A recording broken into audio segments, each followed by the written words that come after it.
I'm going to beg your indulgence for this video.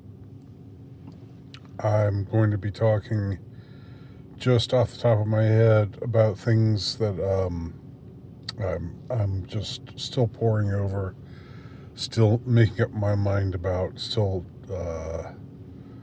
trying to connect the dots as it were. I've almost finished reading J.D. Vance's autobiography, Hillbilly Elegy. Now, this is probably not something I would have read on my own, but in my job right now, I do a lot of driving, and so Audible has been a godsend. Um, I don't want to talk up Audible because I know they're affiliated with Amazon and all of that. But just the fact, just having audiobooks to read while driving is something that has been helpful. I've been able to experience a lot of books. It's somehow easier to read when you're doing something else. If I'm just sitting still reading, it's like, well, this needs to be better. I have lower standards when I'm driving around. I'm more indulgent about what I'm reading. It still has to be good. Don't get me wrong. Or it still has to be interesting. I don't know if Hillbilly Elegy is what I would call a good book, but it is interesting for if nothing else, for the questions that it raises about its author. So I saw the movie Hillbilly Elegy a few years ago. I think I've told the story already, and it's a funny story in a way, because when I saw it, it was late 2020. My parents were both very. They believed everything about the so-called virus and everything, and they they didn't they were isolated for months, but around Christmas time or just after Christmas, they said, okay, you can come over and visit us. We'd like to have you, but I had to stay in a different room from where they were, and so that was kind of it was a little surreal. So we sort of interacted, but always with some distance between them and me. And but we watched movies on YouTube, on Netflix. One of the movies my mother was particularly interested in was Hillbilly Elegy. Now this mind you was in 2020. It was before J.D. Vance was in any way affiliated with Trump. My mother was no fan of Trump, and so it's amusing today to think she was interested in this in this book because it was about, or in this movie adaptation directed by Ron Howard with a lot of big name stars, including Amy Irving and Glenn Close and some other people, I think. But but anyway, an amusing thing to reflect back on. My mother has since passed, and I just wonder, it's ironic that J.D. Vance became Trump's VP in his second term. I don't think she would have wanted to have anything to do with this movie if she'd have known that was coming. But I guess at the time, maybe she didn't know much about J.D. Vance. Maybe she just had heard about the book as somebody who was the book in the movie as somebody who was struggling in a poor environment in Appalachia, and was just interested in it from that point of view.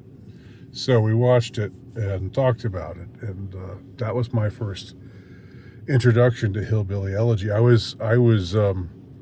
was interesting to me that Hollywood was making a movie about this Republican. You know, I guess at the time Vance was like, at the time he wrote the book. I guess published the book in 2015, and I think he was on record as anti-Trump. He calls himself a moderate conservative in this book. Now I say he calls himself a moderate conservative. That's allowing that he wrote this book and that it was not ghostwritten. I somehow believe that he actually did write the book. It sounds authentic. It doesn't sound too highfalutin. It doesn't sound too. There are no tells that it's like, wait a minute, how would he know that, or how is he using these kinds of words when. In fact, it's a book that indulges in a lot of vulgar talk. That wants to describe what it was like to be raised in amongst Appalachian folks, among the group known as poor white trash, or working class whites, and the sort of social ills that afflicted and that continue to afflict that community, the problems that they have. The book walks a tightrope. I was actually a little bit surprised when, to find that this book was more, if you'll pardon the expression, I know this is an outdated expression, but it's like what Bill Cosby used to be like with regard to, ghetto blacks, pull your pants up, quit complaining, quit saying that, quit thinking about the system, how the system's always against you,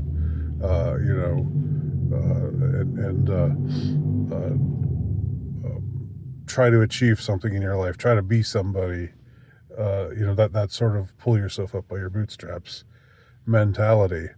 That this in a lot of a lot of this book, J.D. Vance really kind of excoriates the people that he grew up with, in talking about their, a lot of their lack of a work ethic, and talking about a lot of their just having bad attitudes and getting into negative lifestyle, making negative lifestyle decisions, and just blaming the system as being against them, and all this sort of thing. And I wasn't really expecting that. The movie depicts his relationship with his beloved Mamaw, who was the closest thing to a mother figure to him. His mother was just this mess, this off the rails person who was on and off of addictions to painkillers, and who was constantly taking up with another man and then leaving him behind, and he barely knew his dad, and this kind of stuff. There's a lot of sordid stories of that do not glorify the hillbilly lifestyle, and talk about the social ills that are prevalent there, and it's very much a tell-all. Even his beloved Mamaw and Papaw, who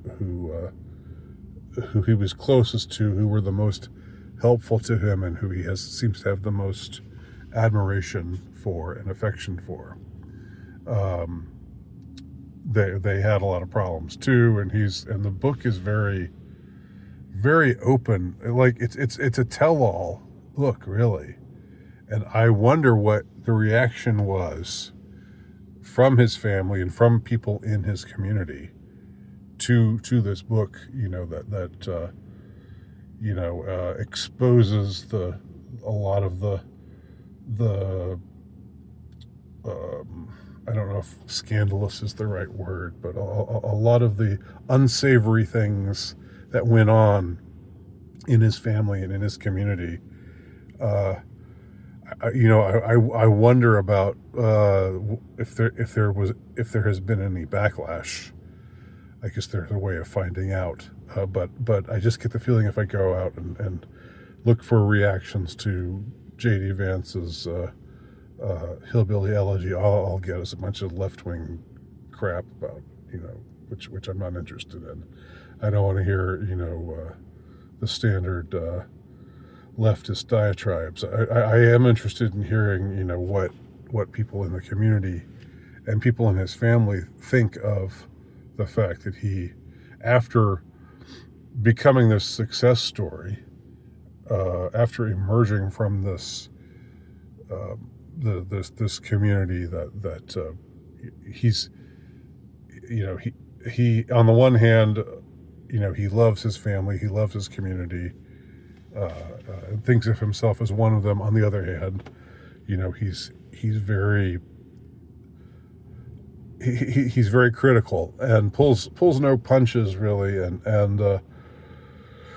isn't afraid to talk about some of the things that his family has done, his own family members have done, which violates the hillbilly code, as he points out in a lot of times, in a lot of ways, that you don't talk ill of your own, and loyalty to you show loyalty to your own kind, no matter what. Which I'm not saying that's a good philosophy to have.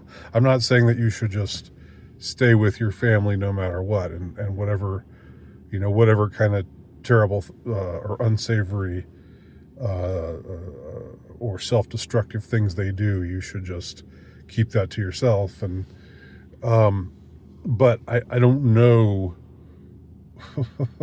Like, I think of my own life, or just let's not make this about me. Well, make it about you. Like, think about yourself. If you were to write a book about your experiences with your family, who were struggling people, who did a lot of things that scarred you, and you had a lot of really traumatic experiences from time to time, but on the other hand, you're well aware that they are struggling people, and you're protective of this. They're part of a socioeconomic group that already gets excoriated. You can make fun of white trash, you can make fun of working class whites, and seem enlightened, whereas if you say the same thing about ghetto blacks or barrio Hispanics, or other underclass groups, you get canceled. I'm sure he's aware of that. But so there's something about the whole story of it all. There's a dialectic, if you will, in the account that's given. There's a dialectic between him, expressing love for his family, love for his community, and admiration for their loyalty, for their in particular in his mama's case. She's just like this unstoppable force, who keeps him on the straight and narrow, but by doing things like threatening, like if he, when she finds out that he hangs out with people who smoke pot. Like that she says, if I find you with any of these kids, I'm going to run them over with my car, and nobody will find out that I did it. And keeps a shotgun handy, and just all kinds of hijinks, all kinds of um, all kinds of stories that seem like they're out of Barney Google and not what's that comic strip, Barney Google and Snuffy Smith. Just these Beverly Hillbillies kind of um, cliches, negative cliches about poor white trash and whatever. Now, what interests me though is he wrote this book in 2015. I guess he had just been elected a senator of Ohio at a very young age. He was just 31 at the time, and now he's the vice president at age 39, 40. Very young. I think he might be. Is he the youngest vice president, or he's certainly one of them?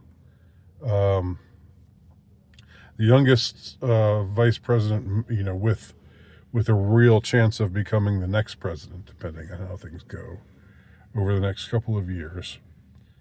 And he makes this transition. He gets out of his poverty-stricken community. He's able to eventually turn away from the temptation of just being somebody who's just stuck in that environment. He becomes he joins the Marines. He goes to Iraq, and when he's in Iraq, he like becomes part of he becomes this like this media person in Iraq. He's somebody who is talks like is there, I guess, does PR and for the military, for the Marine Corps while he's there, and and then soon after that he comes back. He gets this full scholarship to Ohio State, and then eventually winds up at Yale. He winds up at Yale Law School, gets a law degree. That's not so much in the that's the latter part of this story is more in the movie than it seems is in the book. But of course, someone like me wonders, if someone along the way saw this guy and said, "We've got this man has some potential, let's help him along. Let's steer him into this position, where first he's a junior senator, who calls himself a moderate Republican, and there's a long passage in the book where he criticizes conspiracy theories and talks about how it's how deplorable it is that people believe that Barack Obama is a Muslim, or don't think that Sandy Hook was a phony event, or don't believe the official story of 9/11. There's this interesting passage of like extended finger wagging, where he wags his finger at us, at those in his own community who express these kinds of these kinds of doubts about the system and about those who predominate in the system, and says, we've got to, he blames their attitudes, their distrust in the system, taken to such extremes. He says this is not going to be conducive to, and I'm paraphrasing here. This is not going to be conducive to success, because it feeds into this mentality that the the elites are just out to get you, and they're doing evil things all the time, and keeping the truth from you, and he laments the fact that the news media is only trusted by, I don't know, X percent of a very small percent of the American public. So it's like he's positioning himself as this anti-misinformation kind of person, which is like this is where the moderate Republican thing label seems to fit. He's I know 2015 is a little bit earlier than the all-out attack on quote unquote misinformation started up a couple years later. When you started getting banned off of social media for expressing doubt about certain stories, the veracity of certain official accounts of things. But he's on that anti-misinformation bandwagon, pretty early, and takes his fellow working class whites, Appalachian whites, poor white trash, hillbilly population. He takes them to task for not trusting enough. What reason why should they trust more? He doesn't quite, like, it's all just like, oh, of course President Obama is not a Muslim. I don't have a dog in the fight. I never was really big on that whole issue. But I mean, if there's evidence for it, then people should be allowed to state their case. And then if the evidence turns out to be flimsy or non-existent or faulty, then let's hear from somebody else making the opposite case. But this whole anti-misinformation thing, the fact that he ends up at Yale. I mean, Yale is, I'm not saying everybody who goes to Yale is a spook, but Yale is spook central. Yale is CIA occupied territory. I think even more than other Ivy League schools. It's where the Skull and Bones men were. It's where the CIA grew out of Gailey's, and so there's something that makes me say, what's really happening here about with him getting accepted into Yale, like, and I've I don't know. I've heard things about how he was adopted by Peter Thiel and became Peter Thiel's main guy, like his inside man. I've heard things like that. I don't know the stories there, and I was never interested enough to investigate those. But now I kind of am more interested, because even though the J.D. Vance who wrote this book would probably frown upon me for asking these questions and speculating about these things, I wonder if anybody who ends up in high level political positions, who ends up getting chosen as the vice presidential candidate under Trump, who it was politically expedient for him to be against. He was an anti-Trump Republican. He was a never-Trumper at one point. and then flip-flopped on that pretty kind of on a dime, it would seem. And now he's Trump's VP and has been for the past couple of years. And so what's going on with JD?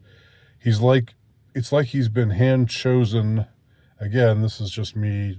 I'm just speculating here, but what it looks like, what I would speculate, what I would wonder about is if he's been, there's an awareness of the white working class, the Appalachians, the hillbillies, the Rust Belt, whites who used to be staunchly Democrat, but now are not, and they generally get ignored or vilified, or it's like, it's not a cool trendy thing if you're on the left to be supportive of these people the way that you're supposed to be supportive of blacks in the ghetto and so forth, because they're whites, because they're Scots-Irish, they're white trash. You're supposed to look down on them, you're supposed to just dump on them and so forth. And I'm not saying they're perfect. I'm not saying that the way he characterizes a lot of the social pathologies that seem to be prevalent in that community, I'm not saying those are incorrect, but there is something just about, we'll take this guy who represents this group that is deeply resentful at how they've been passed over, how they've been ignored, how it go like, this goes back to Jim Goad's The Redneck Manifesto, which he published in like 1999, maybe.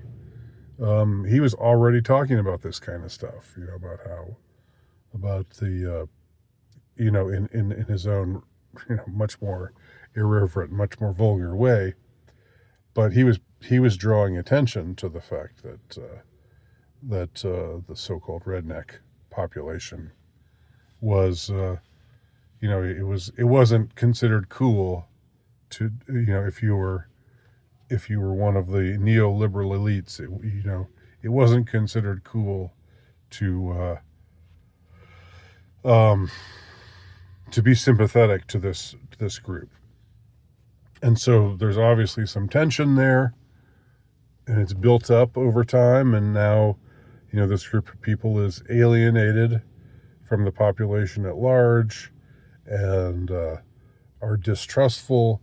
And they're a significant portion of the American population. I don't know how many, what percentage of America fits into this category, but they are in many ways very similar to ghetto blacks and other groups like them. There are a lot of similarities, but the difference is they are white, and they tend to be, they tend to be patriotic in spite of their distrust of the system, and they tend to vote Republican instead of Democrat. So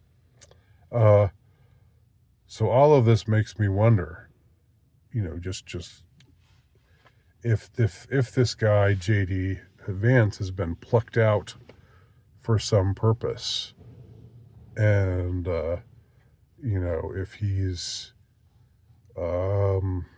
especially the Yale thing, him ending up at Yale,